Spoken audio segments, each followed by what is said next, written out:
ദൈവനാമത്തിന് മഹത്വമുണ്ടാകട്ടെ. വിശുദ്ധ ലൂക്കോസ് എഴുതിയ സുവിശേഷം 6-ാം അധ്യായം അതിൻ്റെ 46 മുതൽ 49 വരെ വാക്യങ്ങളിൽ കർത്താവ് ഇങ്ങനെ ചോദിക്കുന്നു: നിങ്ങൾ എന്നെ കർത്താവേ കർത്താവേ എന്ന് വിളിക്കുകയും ഞാൻ പറയുന്നത് ചെയ്യാതിരിക്കുകയും ചെയ്യുന്നതെന്ത്? എൻ്റെ അടുക്കൽ വന്ന് എൻ്റെ വചനം കേട്ട് ചെയ്യുന്നവനെല്ലാം ഇന്നവനോട് തുല്യനെന്ന് ഞാൻ കാണിച്ചു തരാം. ആഴക്കുഴിച്ച് പാറമേൽ അടിസ്ഥാനമിട്ട് വീട് പണിയുന്ന മനുഷ്യനോട് അവൻ തുല്യൻ. വെള്ളപ്പൊക്കമുണ്ടായിട്ട് ഒഴുക്ക് വീട്ടിനോടടിച്ചു, എന്നാൽ അത് നല്ലവണ്ണം പണിതിരിക്കൊണ്ട് ഇളകിപ്പോയില്ല. വചനം കേട്ടിട്ട് ചെയ്യാത്തവനോ അടിസ്ഥാനം കൂടാതെ മണ്ണിന്മേൽ വീട് പണിത മനുഷ്യനോട് തുല്യൻ. ഒഴുക്കടിച്ച ഉടനെ അത് വീണു. ആ വീട്ടിൻ്റെ വീഴ്ച വലിയതുമായിരുന്നു. പ്രിയമുള്ളവരെ, ഇവിടെ കർത്താവ് വചനം കേൾക്കാൻ തൻ്റെ ചുറ്റും കൂടി ജനത്തോട് ചോദിക്കുന്നു: നിങ്ങൾ എന്തുകൊണ്ട് എന്നെ കർത്താവേ കർത്താവേ എന്ന് വിളിക്കുമ്പോൾ തന്നെ ഞാൻ പറയുന്നത് കേട്ടനുസരിക്കാത്തതെന്ന്. നമ്മുടെ ഹൃദയത്തെ അറിയുന്ന കർത്താവിന് നമ്മുടെ ചിന്തയും വാക്കും പ്രവൃത്തിയും എല്ലാം നന്നായി അറിയാം. യേശു എൻ്റെ കർത്താവാണ് എന്ന് ഞാൻ പറയുമ്പോൾ അതിനർത്ഥം എൻ്റെ ജീവിതത്തിൻ്റെ മുഴുവൻ കർത്തൃത്വവും ഞാൻ യേശുവിനെ ഏൽപ്പിച്ചിരിക്കുകയാണെന്നാണ്.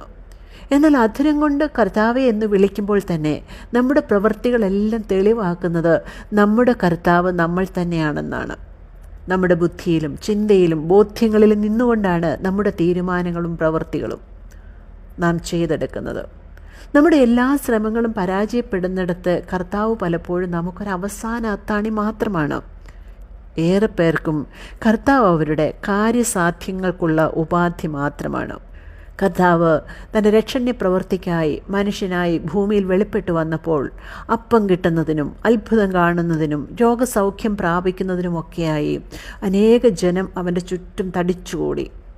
അവർ അവനെ രാജാവാക്കാൻ നോക്കി, അവന് ഹോശന്ന പാടി. എന്നാൽ തൻ്റെ രാജ്യം ഐഹികമല്ല എന്നും ഈ ലോകവ്യവസ്ഥിതി ക്ഷയോന്മുഖമാണെന്നും നിത്യമായൊരു രാജ്യം താൻ ഒരുക്കുന്നുണ്ട് എന്നും അതിൻ്റെ വ്യവസ്ഥിതി വിശുദ്ധവും ഉന്നതവും അനശ്വരവും അതിശ്രേഷ്ഠവുമാണെന്നും ആ നിത്യരാജ്യത്തിൽ പ്രവേശിക്കുന്നതിന് സകല മനുഷ്യരും ദൈവഹിതപ്രകാരം തയ്യാറെടുക്കേണ്ടതാണെന്നും യേശു പറഞ്ഞപ്പോൾ അത് ഉൾക്കൊള്ളുന്നതിനോ അത് ഗ്രഹിക്കുന്നതിനോ അവർക്ക് കഴിഞ്ഞില്ല. അവർ അപ്പോൾ യേശുവിനെ കല്ലെറിയുന്നതിനും ക്രൂശിക്കുന്നതിനും തയ്യാറായി. അതിനായി അവർ അത്യധികം മുറവിളി കൂട്ടുന്നത് നാം കാണുന്നു. ഇതാണ് വിഷയം. കർത്താവിൽ നിന്ന് എല്ലാം വേണം. പക്ഷെ കർത്താവ് പറയുന്നത് കേട്ടനുസരിച്ച് കർത്താവിൻ്റെ കരങ്ങളിൽ നമ്മുടെ ജീവിതത്തിൻ്റെ നിയന്ത്രണം ഏൽപ്പിച്ചു കൊടുക്കുവാൻ നമുക്ക് മനസ്സില്ല. അനുസരിക്കാൻ മനസ്സില്ലാതെ വരുമ്പോൾ ഹോശന്ന പാടിയവർ തന്നെ കല്ലെടുക്കും. നമ്മൾ ചിന്തിക്കുകയും പ്രതീക്ഷിക്കുകയും ചെയ്യുന്നത് പോലെ യേശു കർത്താവ് ആകണം. എന്നാൽ കർത്താവ് പറയുന്നത് പോലെ ആകുന്നതിന് നമുക്ക് മനസ്സില്ല താനും. ഇതാണ് വിഷയം. എന്നാൽ യേശു കർത്താവിൻ്റെ സ്നേഹത്തെ യഥാർത്ഥമായും രുചിച്ചറിഞ്ഞവർ എന്തെല്ലാം വന്നാലും അവനെ തള്ളിപ്പറയില്ല. ആഴത്തിൽ കുഴിച്ച് പാറയിൽ അടിസ്ഥാനമിട്ട് പണിത വീട് പോലെ അവരുടെ വിശ്വാസം ആഴത്തിലുള്ളതായിരിക്കും. എത്ര കാറ്റടിച്ചാലും എത്ര വെള്ളം പൊങ്ങി ഒഴുക്കടിച്ചാലും ആ വീട് പൊളിഞ്ഞു വീഴില്ല. അതിന് ആഴത്തിൽ അടിസ്ഥാനമുണ്ട്. ക്രിസ്തു എന്ന പാറമേൽ അവരുടെ വിശ്വാസം ആഴത്തിൽ ഉറച്ചിരിക്കുന്നു.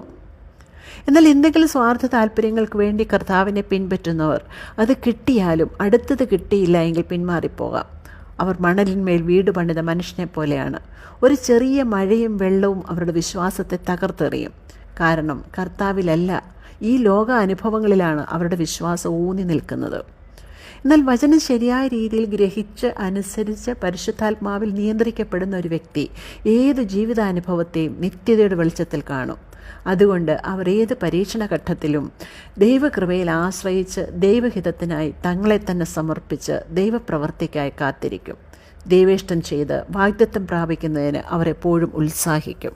സങ്കീർത്തനങ്ങൾ 32:8 കർത്താവ് നമുക്ക് ഉറപ്പ് തരുന്നു: ഞാൻ നിന്നെ ഉപദേശിച്ച് നടക്കേണ്ടുന്ന വഴി നിനക്ക് കാണിച്ചു തരും. ഞാൻ നിൻ്റെ മേൽ ദൃഷ്ടി വെച്ച് നിനക്ക് ആലോചന പറഞ്ഞു തരും. പ്രോവർബ്സ് 3:5-6 വചനം ഇങ്ങനെ ഇടപെടുന്നു: പൂർണ്ണ ഹൃദയത്തോടെ യഹോവയിൽ ആശ്രയിക്കുക, സ്വന്തം വിവേകത്തിൽ ഊന്നരുത്, നിൻ്റെ എല്ലാ വഴികളിലും അവനെ നനച്ചുകൊള്ളുക, അവൻ നിൻ്റെ പാതകളെ നേരെയാക്കും. പ്രിയമുള്ളവരെ, ഇതുതന്നെയാണ് ദൈവം നമ്മോട് നിരന്തരം സംസാരിച്ചു കൊണ്ടിരിക്കുന്നത്. ദൈവത്തിൽ വിശ്വസിച്ച് നമ്മുടെ ജീവിതത്തിൻ്റെ മുഴുവൻ നിയന്ത്രണവും ദൈവത്തിൽ ഏൽപ്പിക്കുന്നതിന് തയ്യാറായവർ മാത്രമേ യേശുവിനെ കർത്താവെന്ന് വിളിക്കുന്നതിന് യോഗ്യരാകുകയുള്ളൂ. നാം ഈ യേശുവിനെ കർത്താവായി അംഗീകരിച്ചവരാണോ? സ്വയം ശോധന ചെയ്യുക. ദൈവം നമ്മെ സഹായിക്കട്ടെ.